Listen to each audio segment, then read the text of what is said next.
दिल्ली, सपनों का शहर, धूल का शहर, लक्ष्मण लाल अग्रवाल, या जैसा सब उसे लक्ष्मण कहते थे, शहर के दोनों पहलुओं को अच्छी तरह जानता था।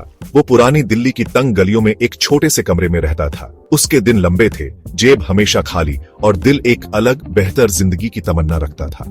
लक्ष्मण देखने में कुछ खास नहीं था। वो एक दुबला पतला नौजवान था, बिखरे हुए बाल और दयालु आंखें जिनमें महत्वाकांक्षा की चिंगारी थी। वो सादे कपड़े पहनता था, फीकी जीन्स और एक टी शर्ट जिसने अच्छे दिन देखे थे।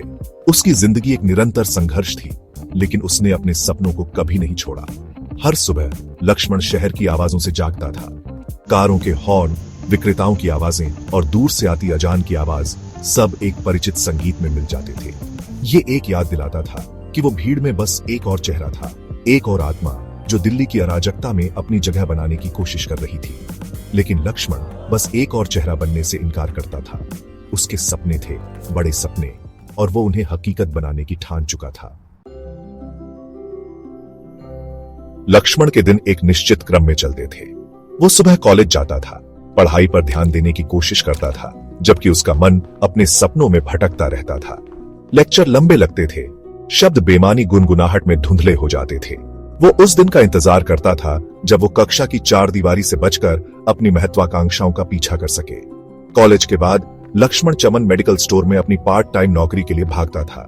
ये एक छोटी सी गंदी दुकान थी जिसका मालिक चमन लाल नाम का एक चिड़चिड़ा बूढ़ा आदमी था। लक्ष्मण को यह नौकरी से नफरत थी, लेकिन उसे पैसों की जरूरत थी। हर दिन बोरियत और निराशा के खिलाफ एक लड़ाई थी, गोलियां गिनना और असभ्य ग्राहकों से निपटना। उसका एकमात्र सुकून डिंपल थी। वो पड़ोस की लड़की थी, उसके सपनों की लड़की। डिंपल वो सब कुछ थी जो लक्ष्मण नहीं था।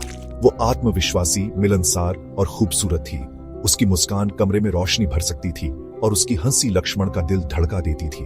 लक्ष्मण उससे बेपनाह प्यार करता था। हर शाम लक्ष्मण डिंपल से उनके घरों के पास वाले पार्क में मिलता था। वो एक बेंच पर बैठते थे, घंटों अपने सपनों और आकांक्षाओं के बारे में बातें करते थे। डिंपल एक फैशन डिजाइनर बनना चाहती थी और लक्ष्मण बस एक ऐसी जिंदगी चाहता था जहां वो आराम से सांस ले सके। एक ऐसी जिंदगी जहां वो डिंपल के साथ बिना पैसों या अपने चिड़चिड़े बॉस की चिंता किए रह सके। लक्ष्मण का एक साधारण सा सपना था। उसे एक मोटर बाइक चाहिए थी। कोई भी मोटर बाइक नहीं, बल्कि एक रॉयल एनफील्ड बुलेट। यह सड़क का राजा था, आजादी और विद्रोह का प्रतीक। वो अपने छोटे से कमरे की दीवारों पर लगे पोस्टरों को घंटों तक घूरता रहता था। खुद को खुले हाईवे पर दौड़ते हुए कल्पना करता था, बालों में हवा, डिंपल पीछे कसकर पकड़े हुए। लक्ष्मण के लिए मोटर बाइक सिर्फ एक सवारी का साधन नहीं था, ये उसकी साधारण जिंदगी से एक पलायन था। उस जिंदगी का प्रतीक जिसकी वो चाहत रखता था। वो पुरानी दिल्ली की तंग गलियों से, अपनी बेकार नौकरी और अपनी निराशाओं से दूर जाने का सपना देखता था। वो रोमांच, उत्साह और सबसे महत्वपूर्ण, डिंपल के साथ एक जिंदगी का सपना देखता था। वो जानता था कि यह सिर्फ एक सपना था, एक दूर की संभावना। वो मुश्किल से अपने बस का किराया ही दे पाता था, मोटर बाइक की तो बात ही दूर थी। फिर भी वो उस सपने से चिपका रहा, उसे अपनी उम्मीद जगाने और खुद को आगे बढ़ाते रहने देता था।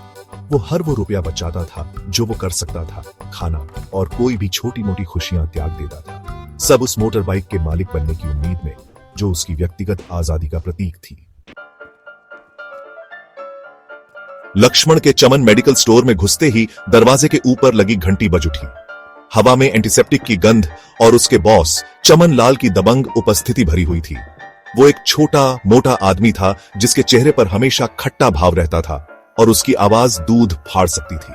फिर देर से आया लक्ष्मण, चमन लाल भौंकता हुआ बोला। उसकी आवाज में नाराजगी साफ झलक रही थी। लक्ष्मण ने अपना सिर झुकाकर माफी मांगी। वो बहस करने से बेहतर जानता था। चमन लाल अपनी छोटी सी दुकान पर लोहे के हाथ से राज करता था और किसी भी तरह की बेअदबी का जवाब तेज और कठोर सजा के साथ मिलता था। दुकान पर घंटे धीरे धीरे बीतते गए। लक्ष्मण ने गोलियों की अंतहीन कतारें गिनी, दवाइयों की अलमारियां सजाईं और उन ग्राहकों से निपटा जो उसकी बदहाली में खुशी मनाते नजर आते थे। वो खुद को एक मशीन के पुर्जे की तरह महसूस करता था, एक रसता और निराशा के चक्र में फंसा हुआ। मेडिकल स्टोर पर हर दिन लक्ष्मण के हौसले पस्त करता था। वो आजाद होने के लिए तरसता था, अपनी निराशाओं को छतों से चीखने के लिए। लेकिन वो अपना सिर नीचे किए रहा, मिनट गिनता रहा, जब तक वो दुकान की चार दीवारी से बचकर आजादी की हवा में सांस ले सके, भले ही वो दिल्ली की सड़कों की प्रदूषित हवा ही क्यों न हो।